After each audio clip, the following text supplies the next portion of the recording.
सबसे पहले ये बात बुझिए, LIC से लेकर एयरपोर्ट से लेकर रेलवे से लेकर भारत का जितने राष्ट्रीय संपत्ति था ये मोदी जी अंबानी अडानी को दे दिए। और जब ये निजीकरण होगा, राष्ट्रीयकरण संपत्ति रहेगी, तब तो संविधान के दायरा अनुसार हम रिजर्वेशन की बात करेंगे। हमारी जो है नौकरी होगी हमारी। आज देखिए किसानों की हालत, आज देखिए नौजवानों की हालत।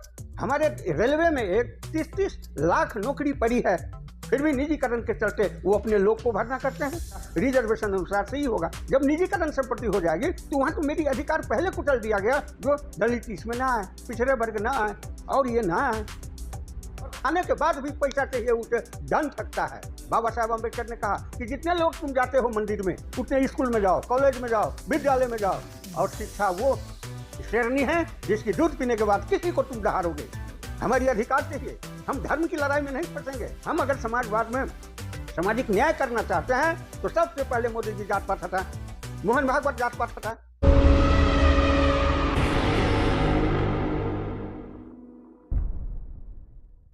पहले आप एक बार अपना पूरा परिचय बताएं।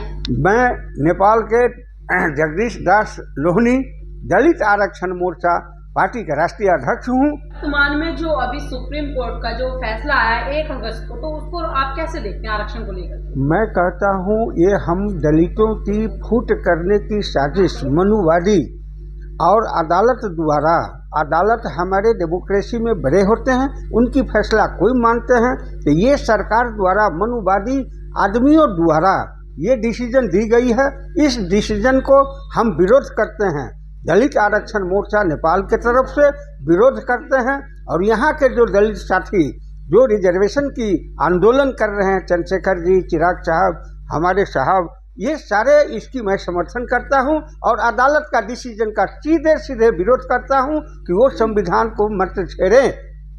सर, सबसे ज्यादा जो है चमार जाति कहें कि जाटव समाज, चमार समाज, भाई इस आरक्षण का विरोध करता हुआ नजर आ रहा है, जबकि दूसरा पक्ष जो वाल्मीकि समाज है, खटिक समाज है या अन्य समाज जो पीछे रह गए हैं, वो लोग इसको सपोर्ट करते हुए नजर आ रहे हैं। देखिए मनुवादी द्वारा क्या किया गया, जो वाल्मीकि समाज है, खटिक समाज है, इन लोगों ने उनको महादलित बना दिया।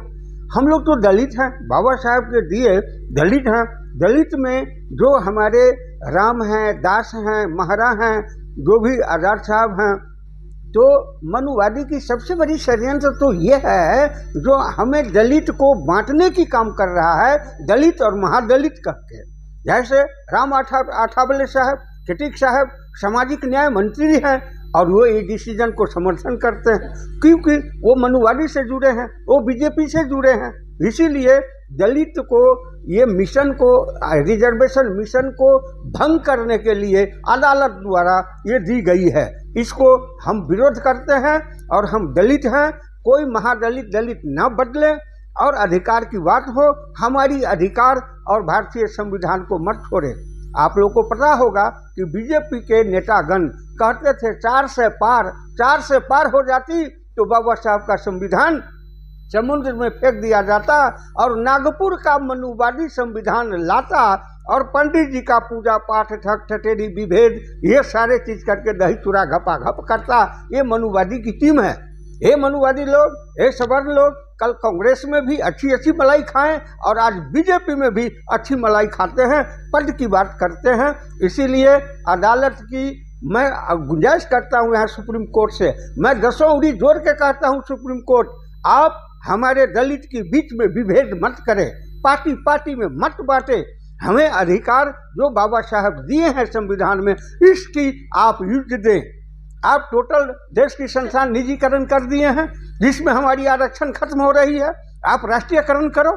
सर, लेकिन एक चीज देखी जाए, जब हमारी जो भी सरकारी संस्थाएं थी सभी निजीकरण कर दी गई हैं, तो कैसे हम आरक्षण का लाभ ले पाएंगे? जिस पक्ष में कहा जा रहा है कि जो आरक्षण है सबसे ज्यादा जाटव समाज, चमार समाज खा गया, अब जब सरकारी नौकरियां ही नहीं बची तो लोग कैसे आरक्षण का लाभ ले पाएंगे? आप सबसे पहले ये बात बुझिए, LIC से लेकर एयरपोर्ट से लेकर रेलवे से लेकर भारत का जितने राष्ट्रीय संपत्ति था ये मोदी जी अंबानी अडानी को दे दिए। और जब ये निजीकरण होगा, राष्ट्रीयकरण संपत्ति रहेगी, तब तो संविधान के दायरा अनुसार हम रिजर्वेशन की बात करेंगे। हमारी जो है नौकरी होगी हमारी। आज देखिए किसानों की हालत, आज देखिए नौजवानों की हालत। हमारे रेलवे में एक 30-30 लाख नौकरी पड़ी है, फिर भी निजीकरण के चलते वो अपने लोग को भरना करते हैं। इनकी षड्यंत्र है। इसीलिए निजीकरण नहीं होना चाहिए। देश को आप बनाना चाहते हो तो देश की संपत्ति राष्ट्रीयकरण होना चाहिए। देश की संपत्ति राष्ट्रीयकरण होना चाहिए। मैं निजीकरण का विरोध हूँ। राष्ट्रीयकरण रहेगा तब तो देश की संपत्ति होगी, कोई वैकेंसी निकलेगा, रिजर्वेशन अनुसार से ही होगा। जब निजीकरण संपत्ति हो जाएगी तो वहाँ तो मेरी अधिकार पहले कुचल दिया गया, जो दलित इसमें ना आए, पिछड़े वर्ग ना आए। मेरी घर मधेश में पड़ता है, हमने मधेसी आंदोलन किया है।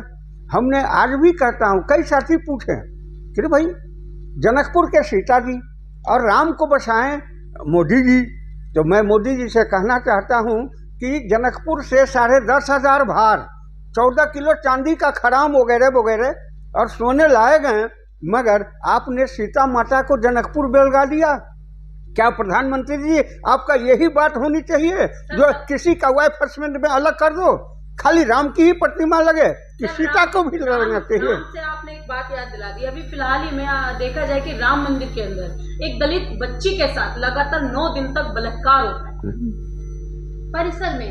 ये तो मनुवादी चरित्र है। आप देखिए यहाँ बीजेपी की कई नेता, अभी बिहार में देखिए 80 घर में आग फूंक देना, हमारी माँ बहनों के साथ इज्जत लूटना, और वहाँ ऐसे हुआ। ये मनुवादी चरित्र है जो हमें दलित कह के ना हमें शोषण किया जाता है, हमारे माँ बहनों से मजाक किया जाता है, हमारी अस्मिता को लूटा जाता है। इसीलिए हम भारत के प्रधानमंत्री नरेंद्र मोदी से कहते हैं कि आप विश्व गुरु हो, आप अच्छे लोग हो, निश्चित रूप से पिछड़े वर्ग का लोग हो। मैं दलित, आप पिछड़े वर्ग, हमारी आपकी सभ्यता संस्कृति सब एक जुड़ा है। नेपाल और भारत में 40 लाख लोगों की शादी विवाह है।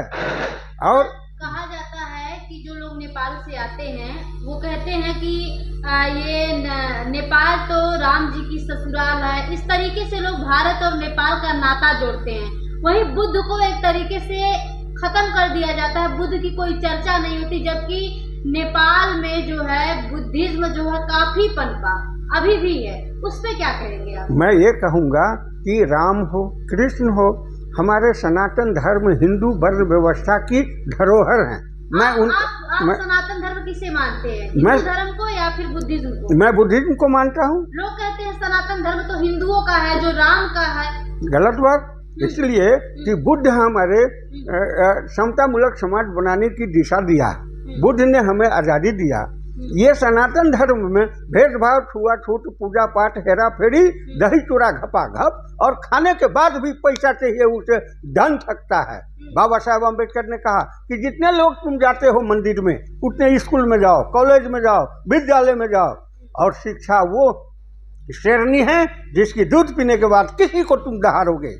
हमारी अधिकार चाहिए, हम धर्म की लड़ाई में नहीं फंसेंगे। धर्म और राजनीति की कोई संबंध नहीं होती। सर आप नेपाल से हैं, इसलिए मेरा आपसे ये सवाल है कि जिस तरीके से राजनीति होती है, चाहे वो जाति होती है, जाति के नाम पे अत्याचार, ऐसी घटनाएं होती हैं, आपके नेपाल में इससे क्या अलग है? इससे सेम टू सेम वही है। नेपाल और भारत में कल्चर, सोसाइटी, सभ्यता, संस्कृति एक है। यही के पंडित जी वहाँ भी पुजाते हैं, आज भी कहते हैं राजा आओ और हिंदू धर्म आओ। धर्मनिरपेक्ष है नेपाल में, और यही मार हम लोग खाते हैं। और हम लोग मधेश में भी, अरे भाई पूजा पाठ, ये चनन टीका ठठठेरी घंटी डोलाने से काम नहीं होगी मंदिर में। आपको क्या समझते हैं नेपाल में? आज दलित सब पढ़ लिख रहे हैं, सब आगे बढ़ रहे हैं। नहीं, जिस तरीके से यहाँ कुछ ऐसे दलित हैं जो अपने आप को कट्टर हिंदू कहते हैं, वहाँ पर क्या स्थिति है दलितों की? मैं कहता हूँ जिस हिंदू में भेदभाव हो, छुआछूत हो, हेमिनिटी की बात हो, डोमिनेशन की बात हो, वहाँ आज़ादी हमारी कहाँ है? और भगवान बुद्ध ने हमारी समतामूलक समाज बनाने का, भेदभाव हटाने का, जात पात हटाने का। मैं सबसे पहले पत्रकार महोदय से ये क्वेश्चन करता हूँ कि जब तक मनुवादी जाति पात रहेगा, दहेज प्रथा रहेगा, ब्याज प्रथा रहेगा, तब तक समाज की कोई कल्याण नहीं है। हम अगर समाजवाद में सामाजिक न्याय करना चाहते हैं तो सबसे पहले मोदी जी जात पात हटाएं, मोहन भागवत जात पात हटाएं। मोदी जी से क्या प्रॉब्लम है आपको? आप तो नेपाल के हैं ना? इसलिए कि मोदी जी हमारे गार्जियन हैं। मोदी जी भारत की प्राइम मिनिस्टर नहीं है, नेपाल भारत दोनों का अंश है, जिसे करोड़ का करोड़ रुपया नेपाल में जाता है, और वहाँ के पंडित जी दही चूड़ा खाते हैं। फिलहाल जो देखा जाए, आरक्षण की हमने बात करी, लेकिन जो कहें कि नेपाल का जो आरक्षण व्यवस्था है वो किस तरीके से है? नेपाल के संविधान का धारा 42 उसमें खस आर्य 33% महिला आरक्षित किया गया है, जिससे 2 चुनाव में यह रिजल्ट निकला।